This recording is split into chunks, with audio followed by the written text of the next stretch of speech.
I was getting legal threats, grand jury subpoenas, all sorts of law enforcement threats, all sorts of corporate threats. I was fired many times. I had to have a get out of jail pile of cash off the side. Was there ever a point where you thought, I can't do this anymore, this is too much?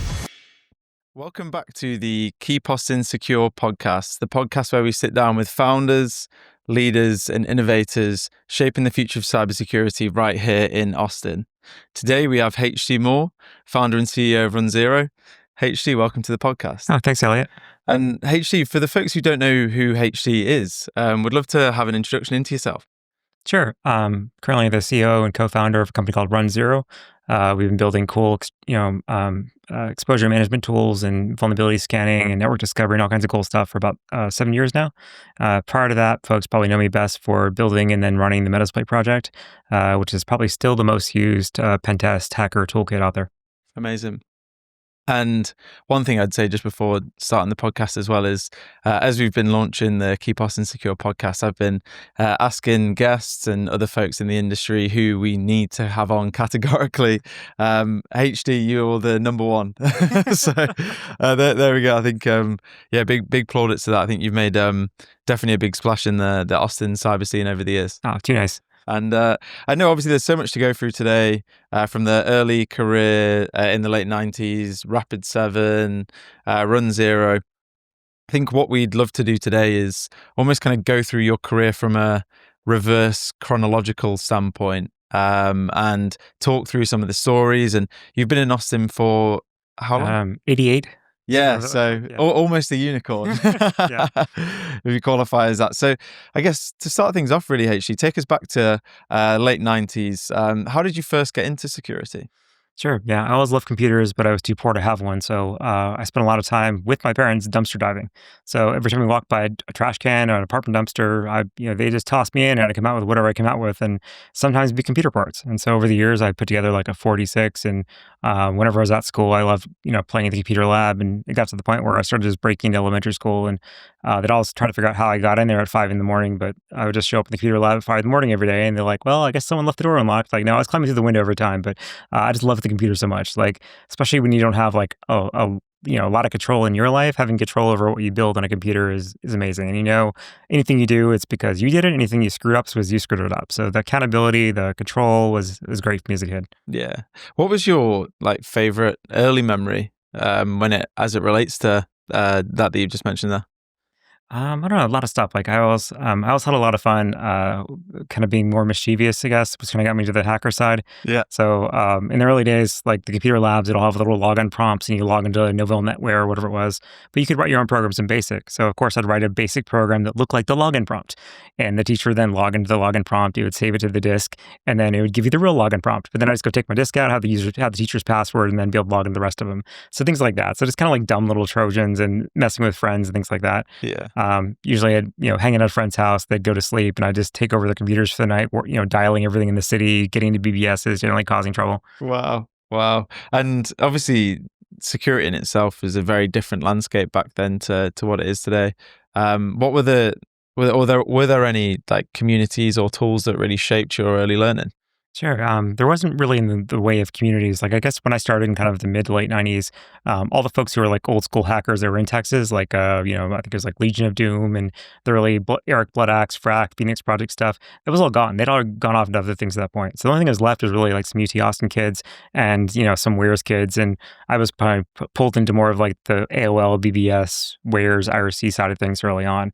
But I mean, this is the time when there were no such thing as professional security people, right? If you had skills, especially in offense, it was not because you had a job doing so. It was because you spent a lot of your time breaking into things for fun. Yeah. And how did you actually get into this security industry? It's pretty random. So I was on Pound Frack and FNet, an IRC channel full of a bunch of hoodlums. And, I've been around there for a couple of years at that point, talking about projects, writing little tools and scanners and things like that. And somebody reached out saying, "Hey, I work for the Air Force. I'm out of Germany right now stationed, but they've got a place in San Antonio looking for hackers to build exploits." I'm like, "Really?" So funny enough, like the week before, Whataburger just down the street here turned me down and wouldn't hire me.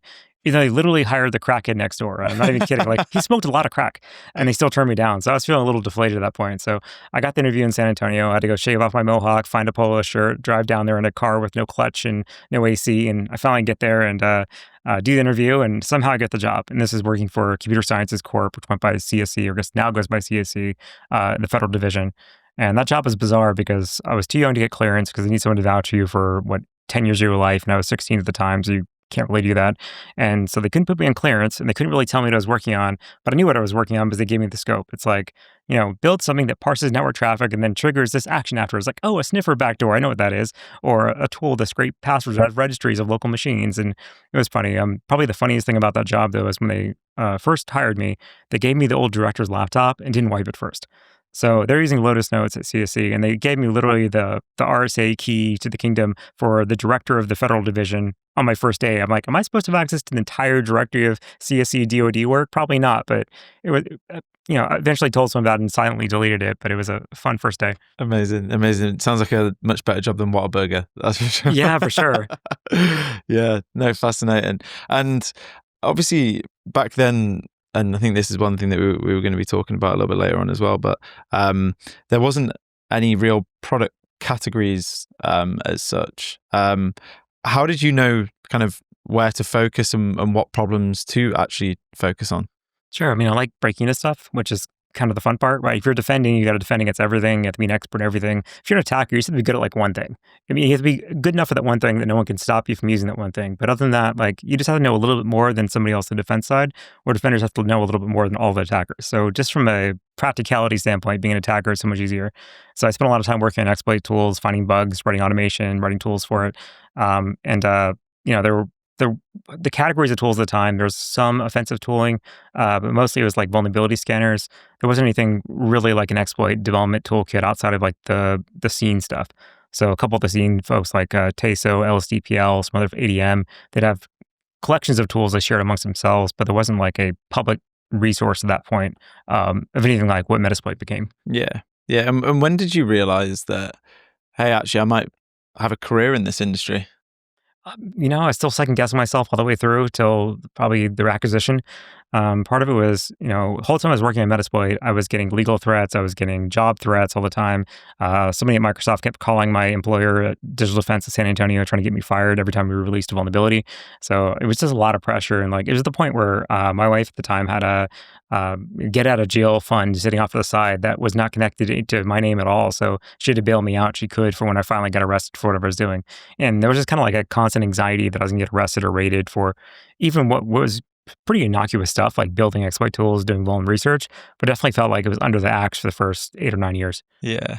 Yeah. No, it's fascinating. It's fascinating to hear kind of how you got into the industry initially. And I can imagine that's the same for quite a lot of folks who are in the industry today, because there isn't these degrees or going through UT and taking a specific course into whatever area it is of security that you want to go into, etc. I can imagine back then you almost kind of stumbled into the industry without realizing that that's what you wanted to do. It's so fascinating to hear that, because I think that's where the foundations of what the cybersecurity industry is today is actually built upon. Yeah, I mean, I joke that if I had to apply to do security stuff these days, I would never get the job. I don't have a degree of any sort. I didn't go to school for it. I don't have any kind of formal education, and so I wouldn't qualify these days for the same thing that I probably was a better person for at the time. So I think, especially offensive security, there was really no job for it at that point. You had to already be a miscreant to have experience, and the DoD is probably one of the earlier folks hiring in that space. Right, they're trying to find people to do offensive work. So unless you worked for the DoD in the '90s, you didn't have any legal experience doing security work before then. Yeah. Are there any folks who you worked alongside back in the '90s who are still in the industry and peers today?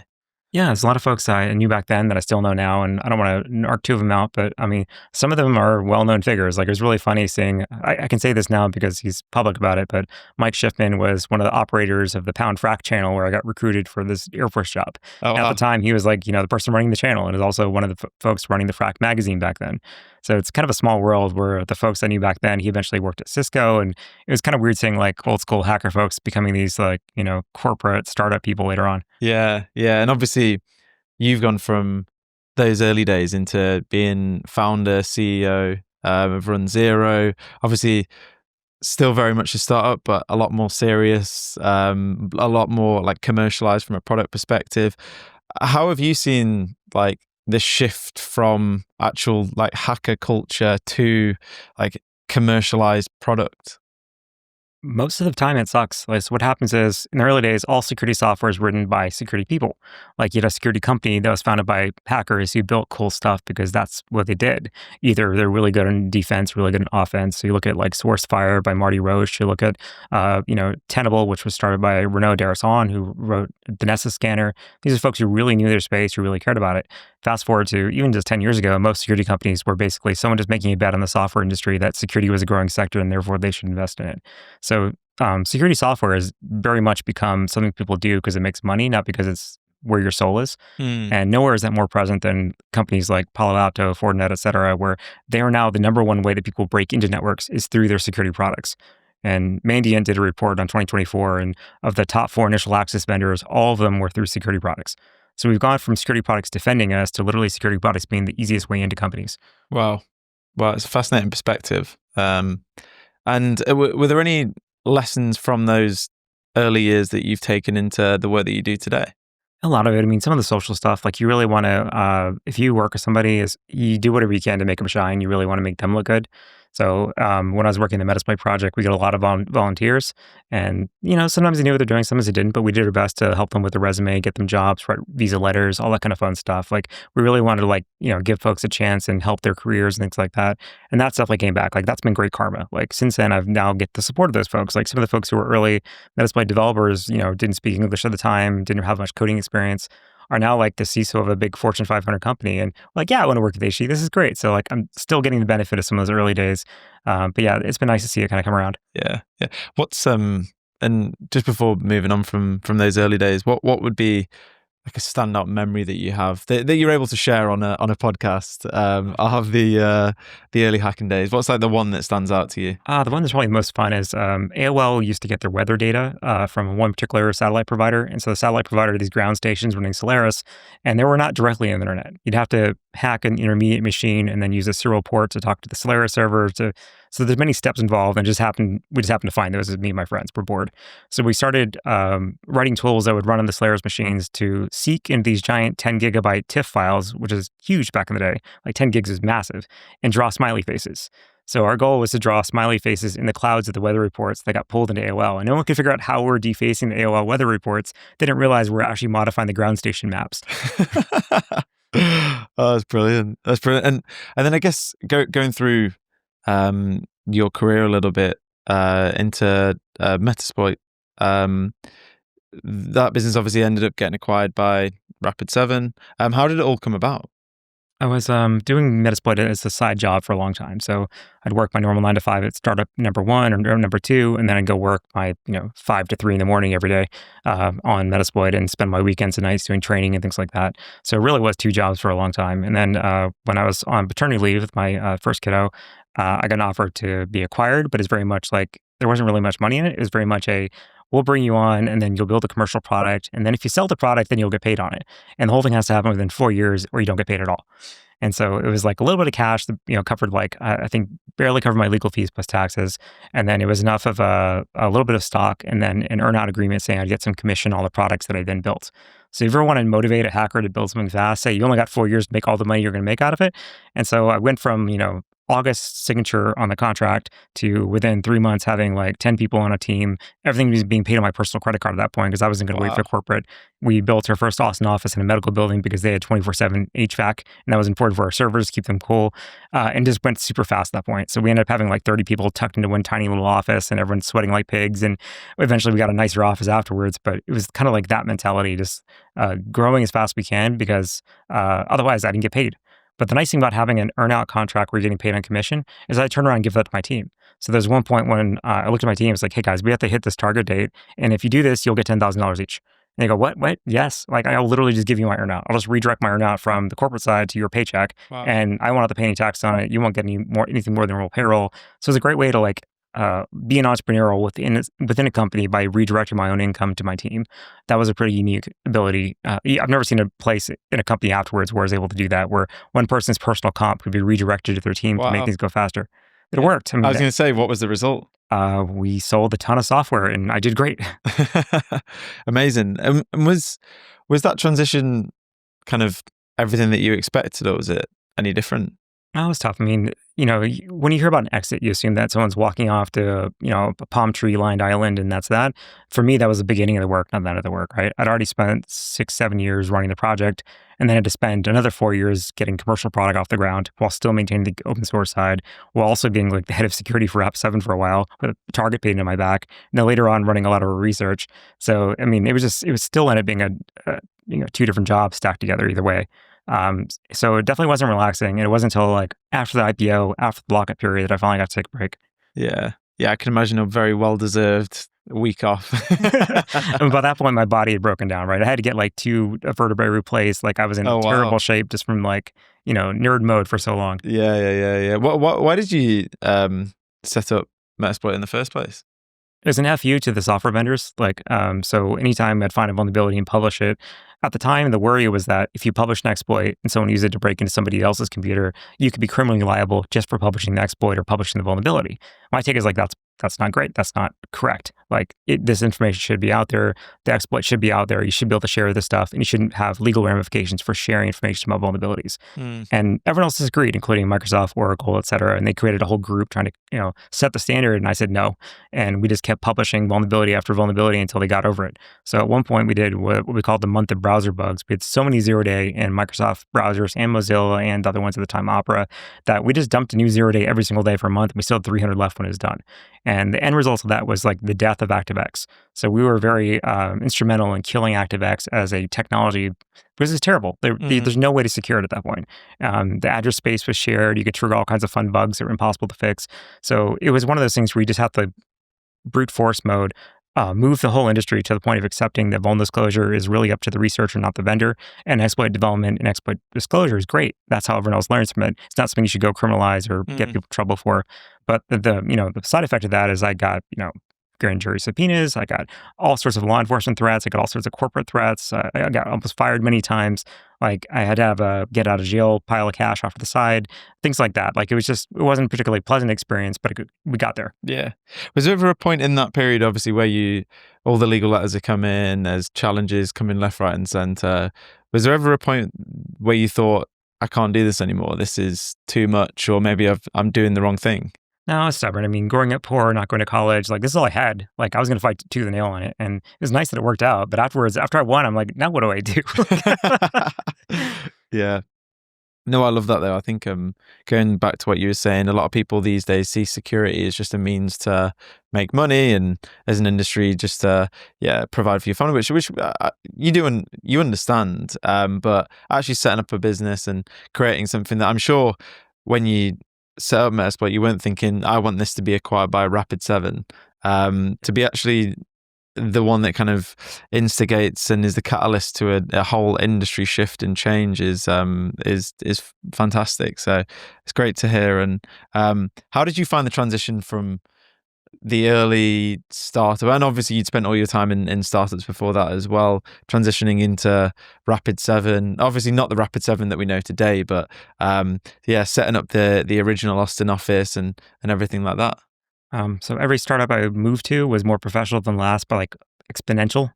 I think in my first job, the CEO walked in and started pointing an AK-47 at a receptionist once. It was just that kind of place. It was stupid. And then the next place, the boss would threaten to fire one every morning for years. Also not particularly professional. Rapid7 was the first place where I went to. And I'm like, oh, actual professionals running this place. This is great. And we still had our share of like hijinks to deal with, but it was hopefully helped instrumental in fixing things like our sales culture. When I first started, we had folks just being disrespectful to customers, doing drugs in the work time, things like that. It was a mess. Wow. So we ended up shutting down the entire West Coast office. There's no way to fix the reputation at that point besides just start over. So, I was really adamant that we had to have a customer first, respectful culture, or we couldn't do anything else. And so even though as one of the nice things about being part of the earnout in that contract with Metasploit, I was effectively unfireable unless it was cause. So because I was effectively unfireable, I just pushed all that as hard as I could. I'm like, no, we're going to respect our customer. No, we're going to fix these problems. And it's not like someone can say, no, you're out of here. They're stuck with me for at least 4 years. So it was a good chance for me to, be a bit of a pit bull in there to push the culture because I didn't have to worry about promotions. Yeah. No, that's fantastic. And what was, I guess, what was that journey like? I know obviously you were there for 4 years. Felt like, as you mentioned before, there was an opportunity where, in hindsight, you probably could have stayed on for a little bit longer. But Did about how did yeah, you find it? did about 6.5 total. So it was about 4 just running Metasploit team. But 4 years was when my earnout ended. So I stopped getting paid on the products. About 3 years into that, it was like, let's start shifting it over to regular engineering. Let's make this part of the regular. So until that point, the entire Metasploit product line was underneath marketing. So we had a pretty big revenue line under marketing for a while there because my entire department's under marketing at the time. Because Corey Thomas brought me in when he's VP of marketing, not CEO. And so we had to kind of like integrate the product team with the rest of the company. And we were holding off on it because the rest of the product team was a little bit slower than we were. We would just get things done and they would, have 25 years or 15 years of customers to deal with. So we could move a little faster than they could. And the integration there was pretty painful. So I literally just went on a boat for 3 months. I said, all right, I'm going to back away and you guys kill my baby while I'm gone. I'm not going to watch. So I jumped on a boat, went around the world for a month and came back and then switched into a research role for the next 2.5 years. Yeah. How did you find like the transition from like short-term sales, make as much as we can off the Metasploit versus that like shift towards more of like a longer term vision? Definitely had longer term in mind doing it, like especially with open source side. Like the only reason that Rap7 made sense as an acquirer is because they needed the attention that Metasploit would bring. They needed the visibility. They're kind of like a dark horse in the race of vol management at the time, and a lot of their competitors have now washed away and you don't know them anymore. And Rap7 survived in a lot of ways because they got the visibility of Metasploit project and things around it. So the deal was, we'll get your visibility to be above or equivalent with Tenable in return in Qualys. And in return, you're going to make the open source project shine and keep it up to date all the way through. And it's worked out. Like even today, they do a fantastic job of maintaining the open source project. And so the long term was always there. It was always like, the commercial thing will happen, but we also need you to take care of the open source for the long term and make sure that what we're shipping is something that's sustainable. Yeah. How big was Rapid7 as a business when you were involved in it? I think when I came on, it was 98, 99 people, and they just finished closing their Series A. Wow. Now they're, I think, over 1,000, something like that. Yeah. And obviously the Austin office is quite well known across the industry. How big did you grow the Austin office to? Well, I'm super cheap. So when my first office was literally like on a medical building, it was next to like Dr. Smiley's dentist that had like the scariest horror movie wallpaper you can imagine. The place next to us was like a sketchy massage studio. Like we had everything bad going for it. The cool thing though, and literally the cool thing was like the HVAC was on all night, where most office buildings, they turn it off at 6 p.m. So because it's a medical building, we got cooling for our servers. That was the most important part. And that place was, I think it was like 6 rooms and it was like $1,300 a month, something like that. Wow. And we started off with like 8 people and we crammed 30 into it. Then eventually we had to get into a bigger place. We ended up switching to a building over by Google's old building up by 183 Mopac. And the funniest thing about the building is there's this like retention pond outside. There's this gross swamp. And if you go on Google Maps, I think to this day, it's called Lake Fail. And you can imagine why, because it's right down, if you look out the Google office, there's this nasty retention pond, and someone decided to name it Lake Fail on the map. So we ended up fighting with Google over the office space because we had 3/4 of a floor. They wanted the entire building, and eventually Google moved downtown. We got the whole floor. And then after that office, Rap7 moved to the Frost Tower downtown. Wow, that's fascinating. And looking back on that experience, what are you most proud of? I feel like we were able to take a team of people who weren't traditionally software engineers and bring them into the industry and get them like a chance to learn and ramp up. Because a lot of the folks at the Metasploit dev team were not traditional software engineers. We had to hire people who were like hackers who liked doing hacker stuff. And software engineering, something had to figure out when they got there. And so while we had some people join the team, they're more kind of traditional software engineering. A lot of the folks we had were just kind of like random wild cards. They're like, I know how to write exploits, but I don't know what a Git tree is. And, we had to bring Rap7 kicking screaming into GitHub at all. Like at the time, they're using Mercurial.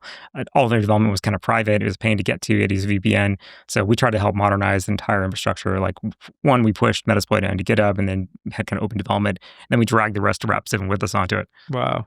Well, I feel like there's almost like a theme, isn't there, throughout a lot of the experience that you have, which is about that like hard like grit and determination, and just no one's going to be out there to like bet for you. You go out there and just make the changes. When you were making hires within Rapid7 and Metasploit, were you almost kind of seeing yourself in some of the folks who are coming through into the business? Yeah, definitely. I mean, if you look at the typical engineering teams there, a lot of folks came out of college with a CS degree. Less than half of our folks even had college degrees. let alone CS Wow. degrees. Some of them were like art. So, I mean, we basically look for hustlers, people who are like really Love good, that. can get things done. I mean, uh, one of the folks I used to work with is a fantastic guy named Jonathan Cran. He was one of the early hires in the Metasploit team, and he was coming over from the professional services team at the time. But what was fantastic is, we had to go do a bake-off last minute. Like, we heard about 3 hours ahead of time. He jumped on a plane that day with all of our kit in a box, flew to the place, set up the bake-off, and won the bake-off. Like, it's just that level, like cross-country with no warning. It's that kind of stuff that really like helped us get there. Like folks who just got a kick out of it, loved it, and just jumped all the way in. Yeah. And I guess hence why you had so much success whilst you were there as well. It's like not kind of waiting for the perfect opportunity, almost just creating that on a day-to-day basis. I know it's fascinating. And moving forwards, forward through your career and talking specifically around runZero, what led you to starting the business? What was there like a specific moment in time where you thought, right, we need to, there's a real gap in the market for this? Yeah. So going back to the very beginning, what I love doing is like word dialing back in the old telephone days. Like you just type in random numbers to see where you land. Like, okay, it just felt so magical to like pick a random number out of a hat. And do you get a modem? Do you get a Kmart's HVAC system? Do you get like, all kinds of cool things, right? You get a radio tower. And the internet's like that too. You pick a random set of quads and you go to it and what's there. So I did a lot of projects around internet-wide scanning. I did a lot of like pen test work when I was doing consulting between gigs or moonlighting on that side. And what I found specifically after leaving Rap7, doing a couple years of consulting, is that even like really firms who really care about security, who have really big security teams, who've already gone through a breach, who already spend tons and tons of money on security, and they go hire like best in class pen test team, they still miss stuff. And where do they miss it? Well, it's something they don't know about. It's something that's not on their map that IT didn't tell them about, that they're not scanning with a bone scanner. So how do you find all that missing stuff? And that's really what became the beginning of runZero, as I got to test out a bunch of strategies there, everything from like IPv6 discovery to link local to neat network discovery techniques. And that ended up becoming kind of the core of runZero. And it was kind of battle tested in a consulting model first. And then once it was far enough along to go build a product around, I wound down to part-time consulting, launched the product. And eventually once I raised money, and investors were like, you can't have two jobs, you have to give it a consulting job. I'm like, okay, fine. So but I was working with the Tradius team and they were awesome. They were, we were both wide open about what, how it was going to work out. Yeah. Yeah. And when you did take the leap of faith to set up the business, was there anything from the Metasploit days or from earlier days that like lessons that you learned that really kind of carried you through into those early days building out the business? Yeah. One lesson that I was always really hesitant to launch something before I thought I was ready. And Metasploit, you didn't really have that privilege, right? It's open source. You just put whatever you have out there and then you just keep building on it. And in my head, I thought, well, it's a commercial product. It's got to be much better. It's got to be a higher quality bar. It's got to have all this stuff. And I ended up spending some time doing like the Y Combinator online school, not like the one where they actually give you money and stuff. But the online school is really cool because you show up in a random phone call with 12 randos and one of them's in Indonesia in a tent somewhere. Someone else is like Kuala Lumpur. Somebody else is in London. You get like just the most random assortment of folks talking about cool stuff. And so I kind of just practiced my pitch, and the number one feedback for every one of those like monthly meetings was just go ship it. Take what you have and get it out the door and go try it. And then you'll learn. And that was probably the smartest advice, is get something out the door, get customers, get early beta users, and then just iterate really quick. Yeah. Yeah. I think a lot of folks say that, particularly as you speak to folks in the venture capital world. I know that we've had like Dave Endler on, we've had Roger Thornton on. It's definitely just sell, and then get feedback, pivot, etc., etc. I think no, it's fascinating. And were there any like big bets that you made early doors that have paid off today? Sure. There's definitely a lot that didn't, right? So early days, the idea was like runZero would probably be an IT tool. We'd sell to the IT department. They've got budget. There's really lots of tools out there that we would be better at, and that were the IT piece. What we found later on, though, is like IT doesn't care about unknown devices because they don't have to care about them. They're not something they have to manage, so why would they care? Like you got a BYOD laptop or a sketchy HVAC machine, they don't care. They're there to maintain the machines that they set up, and everything else, who cares about? So early on, we made a bet that IT would be our buyer. It was not. It would end up being security teams. So once we saw that security teams are the ones who are most likely to buy, we switched full gears to building a security operations product, and we're really focused on solving like their needs, not overall IT. And once we did that, it went great. So early bets we did were like that I think no one else really thought was possible was unauthenticated discovery and fingerprinting. So at the time, just about everybody else who's been building bone scanners decided unauthenticated scanning was no longer useful. Like you couldn't get good data anymore, and everyone basically moved to agents or authenticated scanning. We doubled down and said, no, we're just going to do it better, harder, faster than everybody else. And so we built out this amazing fingerprint kit. We're able to basically tell you exactly what a device is without a password, without a credential, without an agent. And that became such a great tool that it solved so many other use cases. For example, when all of the Section 899 products got banned, like ZTE, Hikvision, all the products that the Chinese camera systems and all that, we already knew what they all were. Like we would find the rebadge, the revendor, the white labeled devices because we already know how to fingerprint the hardware so well that it doesn't matter whether it says Amcrest or not on the front of it. We actually know what it is. So that ended up being a really critical capability. Like later on, everybody else who was using agent based or whatever, like no, it's an Amcrest. Like yes, but it's Dahua under the scenes, and we can prove it because of the firmware stack. So because we went so deep into unauthenticated scanning and fingerprinting, it's able to unlock a lot of opportunity later on that I think other folks are struggling to catch up to. Yeah.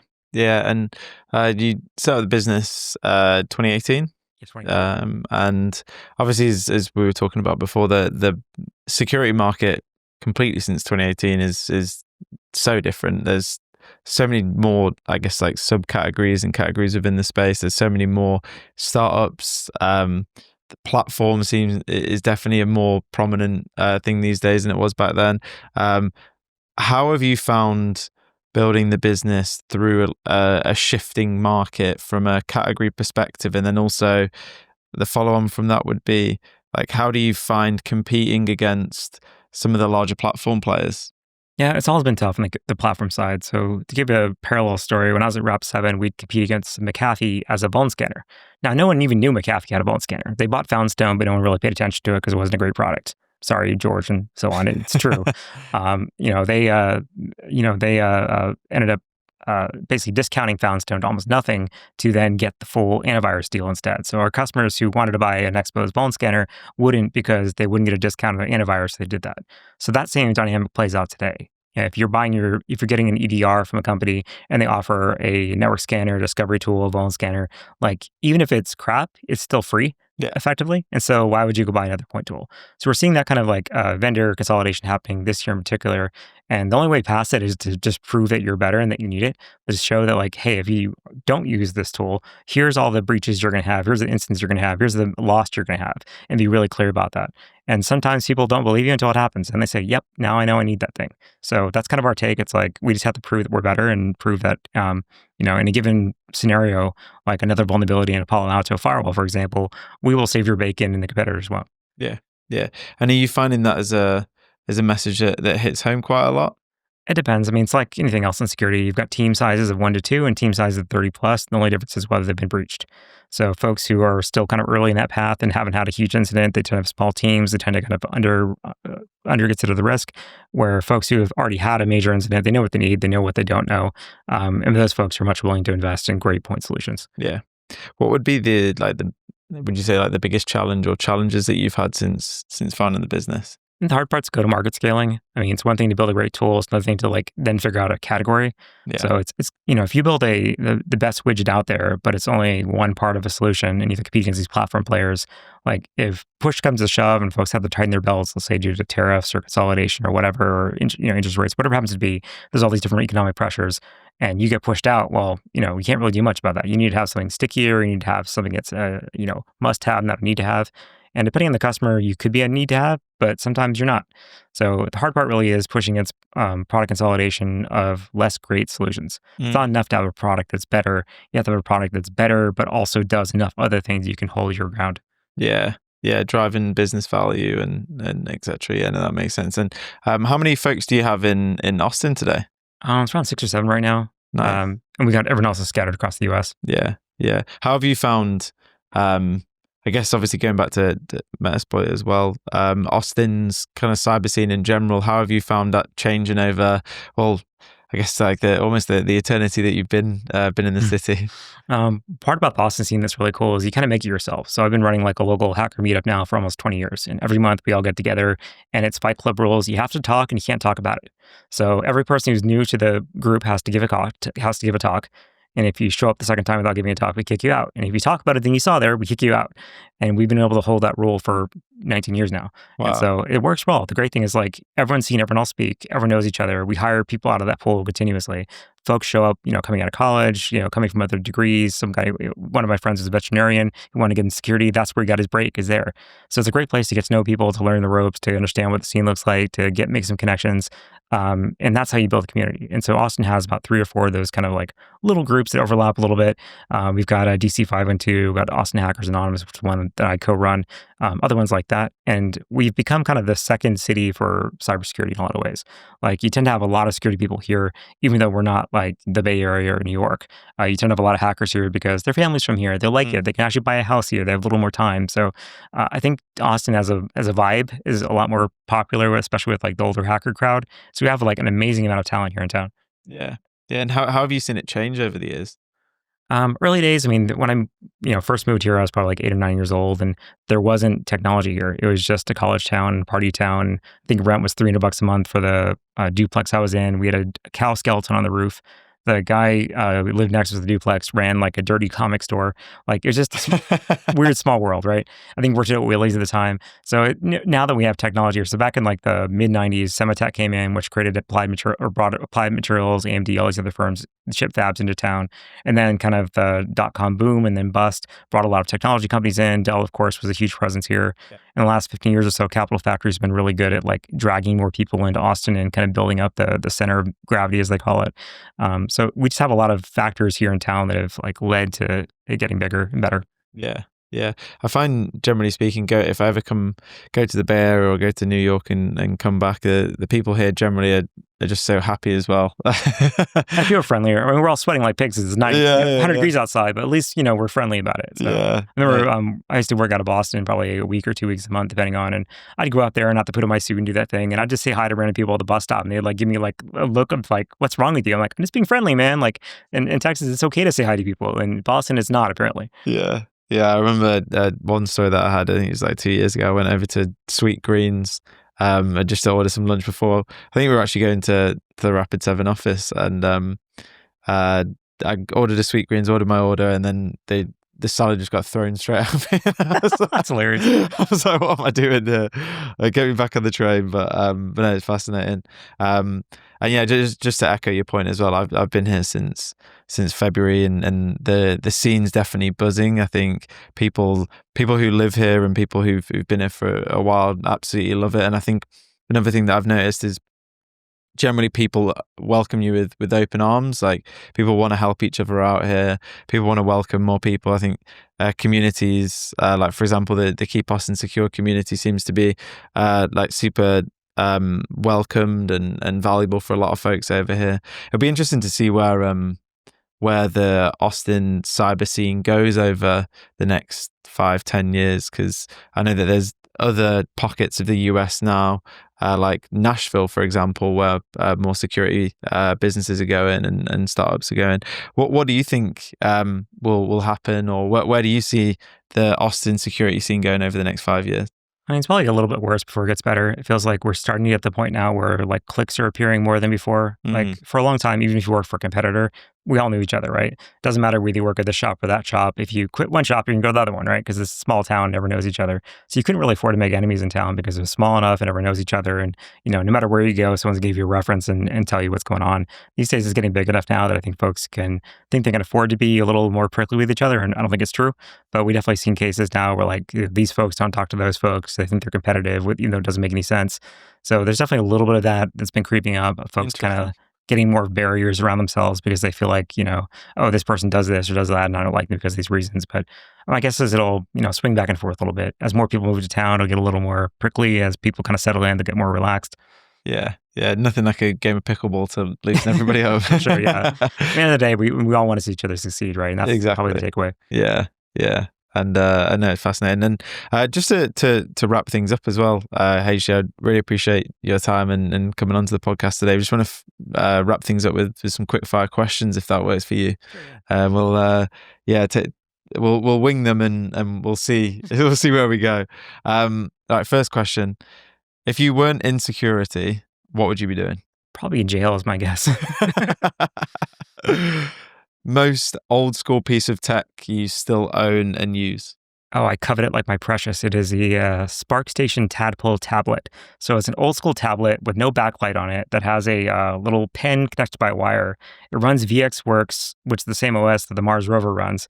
And it's like this big, this giant clunky old tablet. You can only talk to the internet through a slip card and serial port. It is fantastic. I love it. It's like an old Game Boy, but there's probably Oh wow. it's like a $4,000 product that I finally got my hands on like 15 years ago, and I've not given up since. Oh wow, amazing.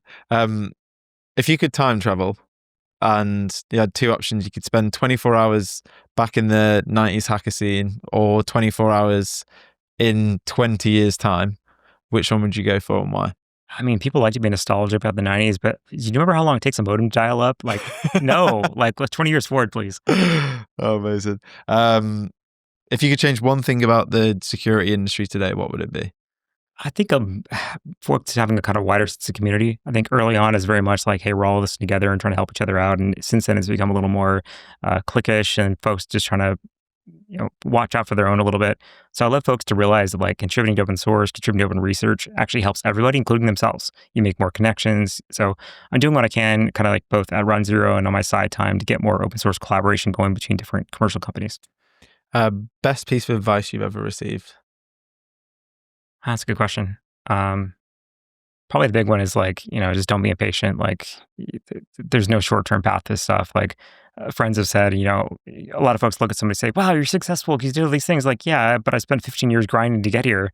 And it is what it is, right? Like, you can be either really smart or you can just work 12 to 16 hours a day. And I've always been the second half of that. So I'll just work longer than anybody else and it'll pay off eventually, maybe. I don't know. Yeah, it's definitely paid off by now. Come on. Just being humble. Keep RSA in San Francisco. Yes or no? If no, where? I think there's like a floating city that Peter Thiel wants to build. I'd love to put RSA there. As far away from continental US as we can get it. Brilliant. And then final and probably the most important question, favorite barbecue spot in Austin? It's tough. Depends what you like. La Barbecue is probably my personal favorite. Mickle Waits if you want like, buttery brisket. Frank's is good too. So, Yeah. or sorry, Tony Black's. So Tony Black's yeah, Terry Black's yeah, is great. yeah. So, sorry, space the name. Yeah, Terry Black's is kind of my default because it's near where I live. But Mickle Weight if you like a particular type of brisket, and definitely love barbecue otherwise. Amazing. Well, Heishi, thank you so much for your time today. Absolute pleasure. Really happy to have you on. Wish you all the best with runZero. Congrats to all the success so far. And yeah, we'll see you around. Thanks, Elliot. It's been fun. Cheers.